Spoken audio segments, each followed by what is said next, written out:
monde et bienvenue dans cette nouvelle vidéo. On se retrouve aujourd'hui pour une vidéo en cuisine. Donc j'essaye de jongler en ce moment entre motivation ménage et idées recettes, parce que j'aime bien tester des choses.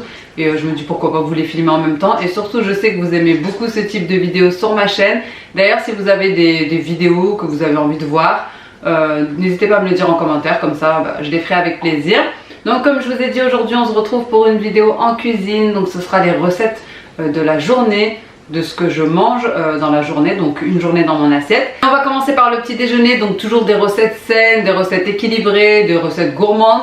Avant ça, n'hésitez pas à vous abonner si ce n'est pas encore fait, ça me fait toujours plaisir. Et si la vidéo vous plaît, n'hésitez pas à la liker. Donc on commence tout de suite avec le petit déj. Donc pour le petit déjeuner, j'ai décidé de me faire cette recette-ci. C'est un porridge vitaminé, voilà.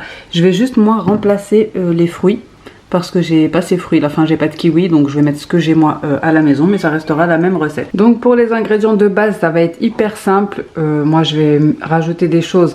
Vous savez que j'adapte toujours les recettes à ce que j'ai envie, à ce que j'ai dans les placards. Donc la recette de base, ça va être des flocons d'avoine et du lait de soja à la vanille. Donc moi j'en ai pas, je vais mettre du lait d'amande, ça sera très bien. Et je vais ajouter des crispies comme ça de soja au chocolat, un petit peu de graines de chia. À la place des copeaux de noix de coco, je vais mettre de la coco râpée. La première chose à faire, c'est de porter à ébullition 40 centilitres de lait. Une fois que c'est à ébullition, on ajoute en pluie les flocons d'avoine, donc 60 grammes, on mélange, on laisse bien chauffer et moi pour ma part je vais ajouter un petit peu de sucre de coco. C'est vraiment très léger, ça n'a pas beaucoup d'apport calorique et honnêtement je savais que mon mari n'allait pas aimer sans sucre du tout. Une fois que le mélange a épaissi, vous laissez refroidir hors du feu et ensuite on va venir faire le montage dans un bol. Le sucre de coco, pour celles qui se demanderaient, je l'ai eu chez Lidl et honnêtement pour mon mari ça n'a pas suffi. Lui il aime bien quand c'est quand même un petit peu sucré, du coup il a dû ajouter un petit peu de sucre de canne dans le sien puisque je nous ai fait le même petit déjeuner. Moi pour ma part ça a suffi. Vous verrez qu'à la suite à la fin je vais sucrer un petit peu avec du sirop d'érable et franchement pour moi c'était hyper bon, c'était juste parfait. J'aurais aussi pu ajouter de l'arôme de vanille, peut-être que ça aurait donné un peu plus de goût ou un goût différent puisque c'était du lait de soja à la vanille qu'il fallait, mais je testerai quand même avec du lait de soja à la vanille et je vous en dirai des nouvelles. En tout cas, c'est prêt en 5 minutes, vraiment, donc il n'y a pas d'excuse pour un petit déj sain et équilibré. Donc j'ai ajouté les fruits, j'ai ajouté la coco râpée, j'ai ajouté des crispies de soja au chocolat, ils viennent de chez Koro. Des baies de goji qui sont hyper puissantes, des graines de chia qui ont que des bonnes vertus. Donc voilà un petit déjeuner sain, équilibré qui va vous tenir au ventre pour toute la matinée. Voici le résultat final et comme je vous ai dit, je vais ajouter un petit peu de sirop d'érable, pareil qui vient de chez Koro, pour sucrer un petit peu. Franchement c'était hyper bon, testez et vous m'en direz des nouvelles. Pour cette recette, j'ai décidé de faire une blanquette de poulet, donc un petit peu à ma façon on va dire, puisque j'ai déjà prévu de faire des pâtes. Enfin vous pouvez l'accompagner de pâtes, de riz, etc. en mettant juste des carottes et des champignons. Moi je vais y mettre des pommes de terre. Voilà, donc champignons, carottes, pommes de terre, du fond de volaille, de l'eau, du jus de citron, des épices à salade ou juste du persil si vous voulez, sel, poivre. Vous pouvez mettre soit de l'huile d'olive, là je vais mettre du beurre et des filets de poulet ou des filets de dinde comme vous voulez. Et bien sûr je vais venir faire ça dans la mijoteuse, comme ça ça va me permettre de faire autre chose à côté. Je vous poste les recettes à la suite pour que ça soit plus compréhensible pour vous, mais sachez qu'il y a des recettes que j'ai faites en même temps pour un gain de temps. Donc là je commence par enlever le gras du poulet, je les laisse en gros morceaux pour les mettre dans la mijoteuse et ensuite je vais venir m'occuper d'éplucher les carottes et les découper en rondelles.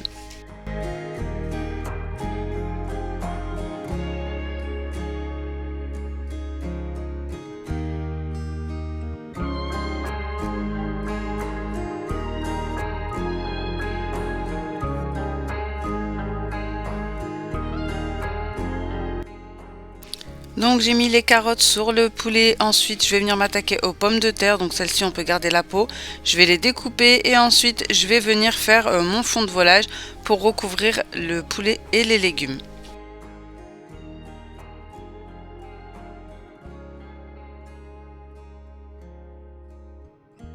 J'ajoute les épices et c'est parti pour plusieurs heures de cuisson. Donc je vous mettrai en barre d'informations toutes les recettes que j'ai utilisées.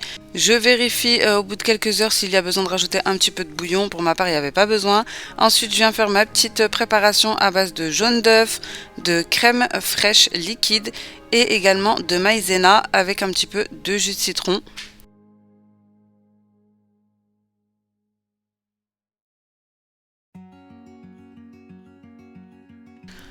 Je viens ajouter 2 louches de bouillon directement dans mon bol pour que ça soit plus facile ensuite à mélanger dans la cocotte, voilà, pour le liquéfier un peu plus, si on peut dire ça comme ça, enfin, pour que ce soit un peu plus liquide, voilà, parce que c'est une préparation assez épaisse.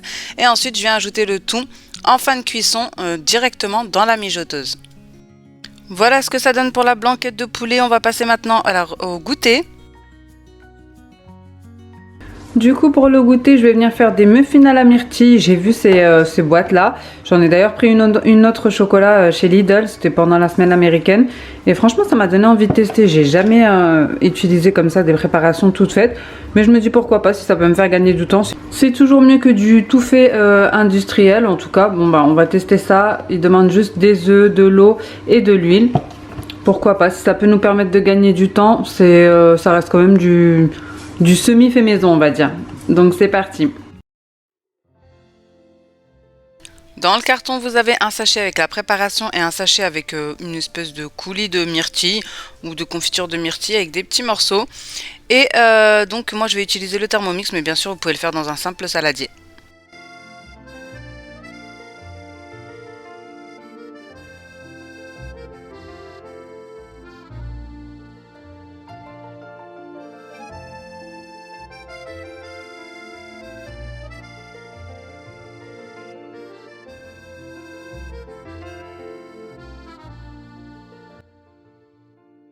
Une fois que la pâte est terminée, je viens placer les petites caissettes dans mon moule à muffins, donc les petites caissettes qui sont fournies également dans la boîte, dans le kit. Et je viens remplir les muffins aux 3/4. J'utilise une cuillère à glace parce que c'est plus pratique pour remplir. Et ensuite, je vais venir ajouter la petite confiture de myrtille.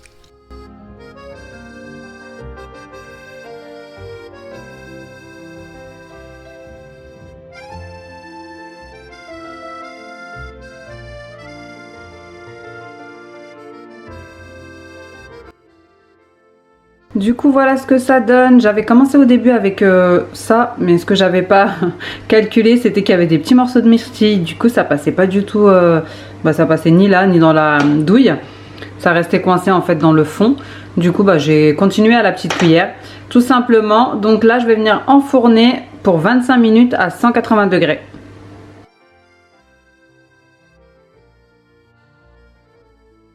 Voilà ce que ça donne une fois sorti du four. Donc je vais les laisser refroidir et ensuite je vais venir les mettre sous une cloche. Franchement, c'était plutôt pas mal et vraiment c'est un gain de temps pour les personnes qui n'ont pas vraiment le temps de faire la recette de A à Z. Ça reste une préparation correcte. Pour cette recette, ce sera une recette de pâtes à la sauce crémeuse. Sauce crémeuse à la citrouille avec du parmesan, donc vraiment des ingrédients hyper simples que tout le monde a chez soi, je pense. Des pâtes, ail, sel, poivre, du parmesan, de la crème fraîche et une citrouille ou une courge butternut de préférence, même si vous voulez. Moi j'ai la citrouille à utiliser, donc je vais utiliser ça.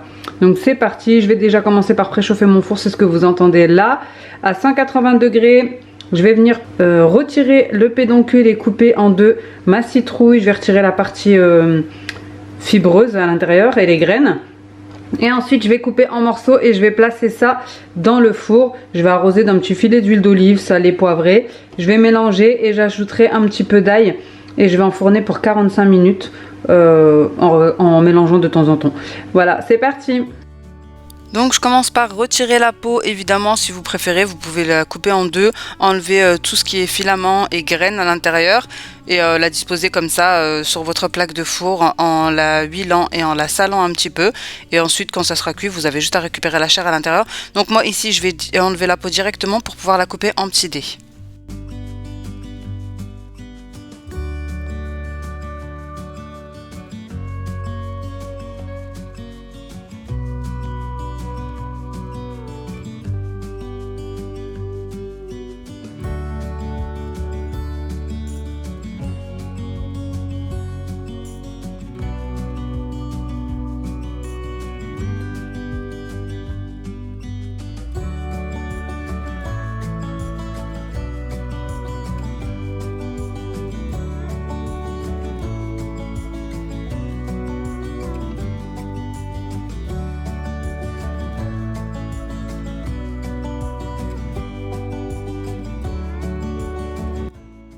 Je viens mettre le tout sur une plaque de cuisson, je vais mettre un filet d'huile d'olive, sel, poivre, de l'ail en poudre. Si vous avez de l'ail frais, c'est encore mieux de mettre voilà comme ça. Ensuite, on pourra mixer le tout ensemble. Et je vais ajouter un petit peu de paprika. Puis j'enfourne à 180 degrés pendant 45 minutes. En mélangeant de temps en temps. Une fois que c'est cuit, je vais venir mettre le tout dans mon Thermomix, donc vous pouvez mixer comme ça, donc avec l'ail et la crème fraîche, et ensuite je vais placer le tout dans une grande poêle et ajouter le parmesan pour faire chauffer le tout à feu doux. Et pendant ce temps-là, j'ai mis mes pâtes à cuire. Donc dans mon Thermomix, comme je vous ai dit, j'ai ajouté la crème fraîche, j'ai ajouté un petit peu de cheddar, mais ça c'est facultatif, hein, c'est pour moi.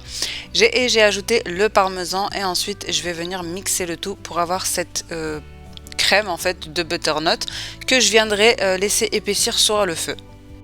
Pour ma part, j'ai trouvé qu'une citrouille entière, c'était beaucoup trop au niveau crème ensuite pour les pâtes. Mais une moitié, ça suffira largement. Autrement, vous pouvez garder au congélateur si vous en avez trop fait comme moi. Et pour finir, il ne vous reste plus qu'à égoutter vos pâtes et les ajouter à la crème de butternut, mélanger et servir bien chaud. Mes enfants aiment beaucoup les pâtes, moi un peu moins, surtout ma petite dernière, elle voudrait manger que des pâtes. Donc ici c'est une version qui permet de leur faire manger ce qu'ils aiment avec des légumes. J'avais gardé un petit peu de citrouille en morceaux sur lesquels j'ai ajouté un petit peu de cannelle pour mettre directement dans le bol et franchement c'était super bon, super crémeux. Voilà les amis, c'est ici que s'achève cette vidéo. N'hésitez pas à me dire ce que vous en avez pensé, à liker et à vous abonner si ce n'est pas encore fait. Et moi en attendant une prochaine vidéo, je vous fais des gros bisous. Ciao!